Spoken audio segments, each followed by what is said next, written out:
Hi, this is Nee. I'm the Marketing and Communications Specialist at CARE. I'm Melissa. I'm one of the Violence Prevention Coordinators at CARE, and you are listening to The Narrative Project. Welcome back to The Narrative Project. Today's episode will be a continuation of episode 3, our discussion on an episode of Red Table Talk. Putting in a plug here for Planned Parenthood, I do think that they have some pretty good curriculum and program. I know they do like a teen theater thing. They've worked really hard on trying to get good programming. If you can find somebody in a school to agree to have them come in, just amazing how much time has gone by and there's still some of the same issues. I think another thing is the fact that if adults who are uncomfortable talking about consent and sex ed are the ones teaching sex ed, yes, there's clearly going to be a negative connotation and inherent discomfort with talking about sex and consent from the kids in the class. Right. So I think modeling is also a big part of that. This is another old story, but so I'm a senior by this time in high school, right? And I didn't take biology, I took physiology because it was offered at my school and I was interested more in, maybe I took the biology too, but I liked the physiology class better. And we all had to do some kind of extra credit, whatever, some kind of a presentation, I think. But the teacher came up to me, I don't know why, still to this day, and asked me if I would do the presentation on sex ed and birth control. And I'm like, I wanted to say, isn't that your job? And so I had to go research it at the Planned Parenthood. I went in and got pamphlets for everybody in the class. I still remember having to say, when I rehearsed it over and over and over, I would just call it the P word, but to have to stand in front of a bunch of classmates and use the word penis was incredibly difficult for me. Talking about the birth control methods, that was better. Anatomical parts, that was hard. But what I remembered was it was absolutely quiet. Nobody laughed, nobody chuckled. And when I was done, I had guys, a couple of them, come up to me after class and say, that was really good. I don't know how you did that in front of all of us, but that was really good. And thinking, okay, well, maybe this group needed to hear this, you know? So that was sort of my beginning of my future in public health. Started in that physiology class. I don't even think I had sex ed. At all? No. I remember in 5th grade, I think they did the puberty talk. And then in 6th grade, it was okay, this is what's happening to your body. And then in 7th grade, it was this is what it is. And then 8th grade, it was just don't do drugs. Switching gears altogether. Completely. It was for some reason, suddenly it was the DARE program. And then 9th grade, that was the last year we watched someone give birth. And that was it. And then in my biology class, my freshman year of college, we watched the same video. Yeah, it was just, I would say it was much more focused on just science. We didn't have any conversation about boundaries. We didn't have any conversation about what a healthy relationship looks like. No conversation about consent, sexual assault, nothing. It wasn't even in my PE classes. My PE class, we talked about body image, which I think was good. Because we actually had someone she wasn't a guidance counselor. I think she was a speech ed. We were doing something related to dietary stuff. And she heard us all developing meal plans, and she was like, oh, well, I have an eating disorder, or I had an eating disorder, and I go to a support group weekly for eating disorders, so I'm going to come and talk to you all about eating disorders because I think this is important. Well, I think that there could have been an opportunity in that moment to do something, but there was nothing. And what's interesting though, actually, because I have some sisters, my little sister, she just graduated, and she told me that there was something with Me Too, when there was a lot of conversation about that. And I think this might transition to one of our other questions, is that a lot of her friends or people in her class were yeah, I've experienced stuff related to sexual assault. They were reading a play about it wasn't, my sister maintains it was not about human trafficking. Me being me, I'm it was totally about human trafficking. It was this play about a sex worker in ancient Rome. There was never a conversation at all about sexual assault, boundaries, consent, nothing. And definitely nothing about what a healthy sexual relationship looks like, even though I know a lot of people that I went to high school with were having sex. That kind of brings us to our next question. And that's kind of, how do we talk about consent and set good boundaries within a relationship? I think checking in with each other, setting the expectation that you need to check in about expectations, and it's okay to have those conversations. I think if you don't feel comfortable asking the person that like maybe you're involved with about certain things related to intimacy, I think that's something maybe to sit with and be like, well, why don't I feel comfortable asking this person about that? And if that might be like a red flag to other things that are going on in a relationship. And maybe it's not necessarily in the relationship, but it's yourself, whether it be like past trauma or just like nervousness or uncomfortability with certain things. And don't be afraid to say no. Mm-hmm. It's okay to prioritize you. I think a big thing is there has to be trust in the relationship. Otherwise, it's going to be an uncomfortable conversation. But if there is trust on both sides that the boundaries that are talked about are going to be respected, I feel like it's an easier conversation to have. And then also updating, because sometimes like obviously boundaries change throughout a relationship. It's really important to keep partner updated and be like, okay, actually, I don't feel comfortable doing this at all. Or now I feel comfortable doing this with you. And just having like an open line of communication. If someone's not sure if they want to do something, then they can express that as well. It doesn't have to be like, for sure, yes, for sure, no. But I think sometimes that when you're coming at early relationships, I had a mother who just couldn't talk about having a period. She certainly couldn't talk about how to stand up for yourself and be respectful of others in a sexual relationship. I mean, forget it. We would have never had that discussion. So again, having to rely on other things and other people as you formulate who you are, right? As you figure out what kind of a person you're going to be. And then there's the genetic thing of, are you introverted? Are you extroverted?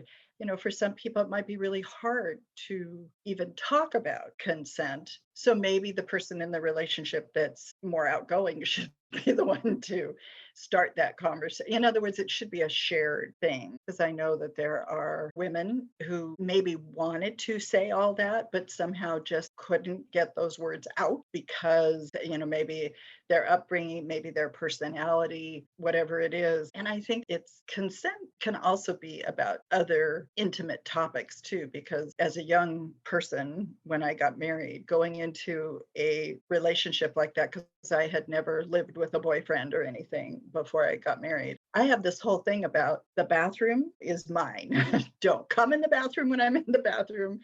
Don't send the dog in the bathroom. That part of intimacy, I was very okay to say, you know what, I'm not sharing bathroom space with you.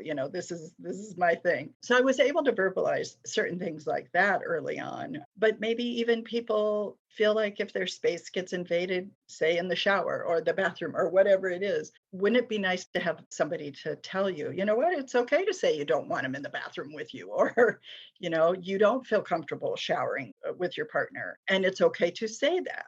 I think it's fairly hard work to become an adult in the world of intimacy. There's a lot of factors in there. Maybe there's more articles and books to read for young women. I know I devoured the old Our Bodies Ourselves, because that had really just come out. And I don't even know if you all know that book, but I read that in college because kind of one of the first feminist things that was out there in print. And I remember reading that thinking, this is very helpful. Too bad I couldn't have talked to somebody about this. I was thinking back to the video too, where I can't remember her name either, Eleni, but Jada's mother, so the grandma in that trio, when she was saying whatever it was that had happened to her actually happened with Jada's father, right? And Jada looks a little surprised, even though they probably have a close relationship. It looked to me like maybe there were pieces that hadn't been shared. I feel like this conversation is kind of going back to the other conversation we were having about like socialization, right? And like what's modeled for us by the adults in our lives and by the folks around us. It is hard to navigate and assert your boundaries when you've never been taught that it's okay to do that, or that you've never been taught that you have ownership over your body and your space. And so I feel like that learning piece of people like being very intentional and teaching that to you is very crucial. But that isn't to say that like you can't learn those things on your own either. I had horrible sex education when I was in school, and I was always too scared to talk to my dad about it. You know, I was in a single parent household too, so couldn't go ask mom. And I had 2 little brothers, so it's like, I'm not going to ask you about this. So I actually, like, funny enough, turned to Planned Parenthood a lot. Mhm. And I would spend a lot of time looking through their pamphlets and looking on their website. Sometimes people are able to find other ways to learn that, but I also know that not everyone had the same access to resources that I did. And so not Right. everyone that I knew was able to learn those things either. And so it's not impossible to learn them later on, you know, as adults. It's harder in a way too when you've lived your life a certain way for so long, and then you're like in your late teens, your early 20s, and you're trying to like learn these things for the first time. It's still incredibly important that we are talking about these things regardless of how old you are. And I'm hearing a lot of the like parents and like other adults or authority figures in your life, you know, and that's who you relied on a lot.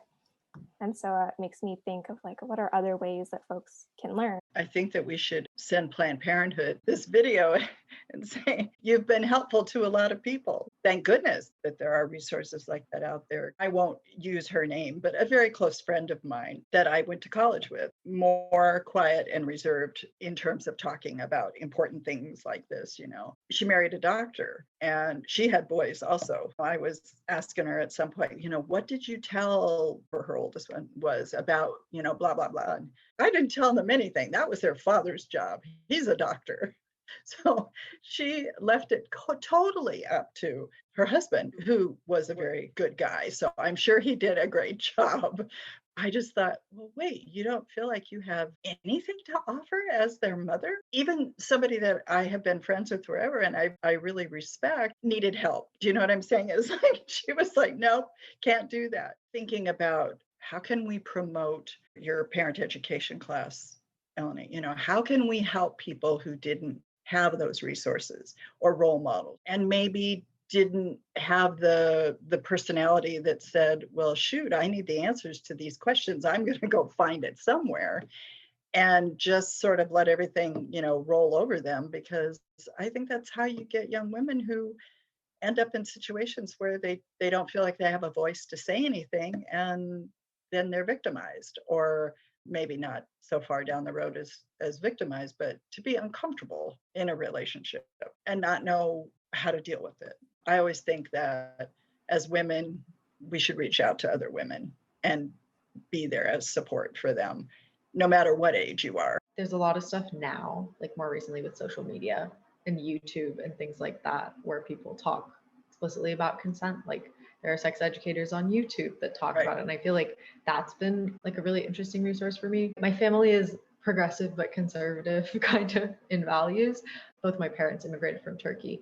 The Turkish values are pretty conservative, but my parents themselves are progressive. So they like kind of tried their best to like slip things in. And my mom took me to like a class on sex ed before we had sex ed at school. But like at the same time, it was still like, we don't really talk about this. Like, not really. I've heard something similar from my sister. Her best friend's Turkish and her parents are pretty liberal. Like they lived together even back in like Turkey and stuff. But then there's like certain things that they just don't talk about either. I don't know how many of you have listened to Brene Brown's podcast. I like discovered it during quarantine and I love it. There's this one episode where she was talking, I think, about women and trauma, and it was interesting. Her guest that she had on was talking about how like there's the idea of like the fight, flight, or freeze response, but there's like another, what her guest was saying is that a lot of times when female identified folks are put into situations where their response might be like to befriend and like cope with the situation instead. And I thought that that was super interesting, just because I think that it freeze might be like in that moment, but then almost like friend aspect. I think it really speaks to just like how we socialize like female identified folks versus like male identified folks. You know, you're supposed to be super nice, always have to be on for a bunch of different people. And they also had this conversation about like the difference between like if you're a selfish woman, like it's a bad thing, but if you're a selfless woman, it's a good thing. Even though obviously it's never anyone's responsibility. I mean, you have like a response, obviously you're going to try to defend and protect yourself however it is. but like how you defend and protect yourself may not necessarily look like fighting back. It could just be like freezing in that moment, doing whatever you can to survive in that moment. We have lack of knowledge about like how people respond to stressful situations. And I think also just like the socialization that we go through, it's going to impact how we cope with these things. The other question that we have is, this conversation implied that power-based personal violence only goes one way, with women being the victims of violence and men being the perpetrators. Do you think that having a more inclusive and intersectional discussion of this can help dispel myths of gray areas? The example is like women can be perpetrators as well, but they only discuss the unrepressed male sexual desire. Definitely, it was a really heteronormative conversation as well. And that like totally ignores relationships that are not straight relationships. I've seen a lot with friends or like in my personal experience where like women can also be perpetrators of power-based personal violence, whether it's relationship violence or sexual violence. And I think it's really important to have that discussion as well, because this was so much like, oh, well, men are socialized this way and men do this, when like women can also be perpetrators. Along those lines too, I feel like the conversation that they had of men are predators and they just want sex, and women have to figure out how to play the rules of their game, and it completely ignores the fact that it's power-based personal violence, right? It ignores the power that men typically have in society, and it ignores the power that folks can hold in different relationships and dynamics. I feel like ignoring that aspect of it is just not even addressing the actual issue itself. And it makes it so much harder to dispel those myths, right? If you're not even thinking about it from the perspective of power. Because if you're thinking about it from the perspective of power, then it's so much easier to go, okay, obviously the way that our society is set up, men, white, cisgendered, hetero men hold a lot of power. So those are the folks who statistically in your day-to-day life are the ones that you see perpetrating. But when you're looking at power too, and you're looking at specific like couples or situations and different contexts, and you're able to see how other people can also be perpetrators and can also perpetuate these myths and cross boundaries and not listen to folks who are trying to assert their boundaries. Yeah, that like heteronormative way of having that conversation, it felt very like erasing of what sexual violence is. What you were saying, it was making me think like the whole idea of like, well, if we're going along the same very heteronormative dialogue that they were having, is, you know, women have to say like, no, instead of it being like, we don't have to play by the rules that you're like socialized to think about. I think what you were just saying about the whole power dynamic, that's a really important part of this. People forget about that power dynamic. And I think it even just goes back to what we're talking about, like these like power structures. For example, trans people experience ridiculously high rates of power-based personal violence, whether it be domestic violence, sexual assault, murder. Look at it even more intersectionally, like race. People need to be aware of like their different privileges and like how it plays out in a relationship too. It's not like relationships exist in a vacuum either. I think though, like the part of their conversation that I know kind of had me riled up is, I think, what we were talking about at first when it came to the idea of just a gray area. You know when you're consenting and when you're not consenting to things. I don't think it's ever our place to be able to say that there's like, you're just having sex in a gray zone if you're feeling that you're being taken advantage of. In the video where they had the testimony of some of those women and they were crying, I've heard those same testimonies when I'm sitting at a hospital waiting for someone to get their rape kit done. I think just thinking about the larger audience that they're reaching is if people think that they don't have the ability almost to gaslight themselves and feel that they have to invalidate their own emotions. You're allowed to feel violated. If you feel that someone crossed a boundary with you, you're allowed to feel violated. I'm not going to say you have to define your experience of sexual assault. That's never my place to do that. There's enough invalidation. We don't need to like be gaslighting ourselves too. I feel like we've had such a rich and wonderful conversation, just covering so many different topics, from talking about what does a gray area of consent mean? What does consent look like in our relationships? How do we set up those boundaries? How do we learn about consent, right? We talked a lot about the sex education that we got when we were younger and our interactions with our parents and other authority figures and adults in our lives, and how that impacts how we navigate consent and boundaries. And then this last piece, right, of like, how do we dispel some of these myths around that gray area of sexual violence and that idea of sexual violence and power-based personal violence being heteronormative and exclusively heteronormative. I hate to cut the conversation short, but I hope that this was helpful for y'all. I had a great time here listening and chatting with you all, and I hope that we can continue to have productive and deep and interesting conversations like this about topics that are so important and relevant, not just to the work that we do, but to our communities and our greater society. Thanks for tuning into the Narrative Project podcast. We hope you all enjoy the dialogue we had today. Please remember, should you need support from the CARE office, please call us at 949-824-7273 or email us at care@uci.edu. Our services are available to UCI students, staff, and faculty members Monday through Friday, 8 a.m. to 5 p.m. PST. The UCI Counseling Center is available at 949-824-6457 and offers 24-hour access to counselors by phone. And for Waymakers 24-hour hotline, they can be contacted at 949-831-9110 in South Orange County or 714-957-2737 for North Orange County, and they can provide resources and referrals for survivors of sexual assault. Human Auction's 24-hour hotline is available at 877-854-3594 and provides resources, safety, and support for individuals experiencing relationship abuse.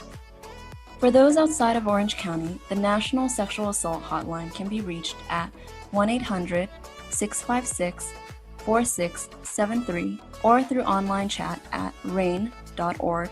That's RAINN.org for resources and referrals for survivors of sexual assault. And the National Domestic Violence Hotline can be reached at 1-800-799-7233 or through online chat at thehotline.org. That's THEHOTLINE.org for resources and referrals for survivors of individuals experiencing relationship abuse. If you enjoyed listening to this episode, please be sure to share it with someone you know and join us for our next conversation. Bye for now.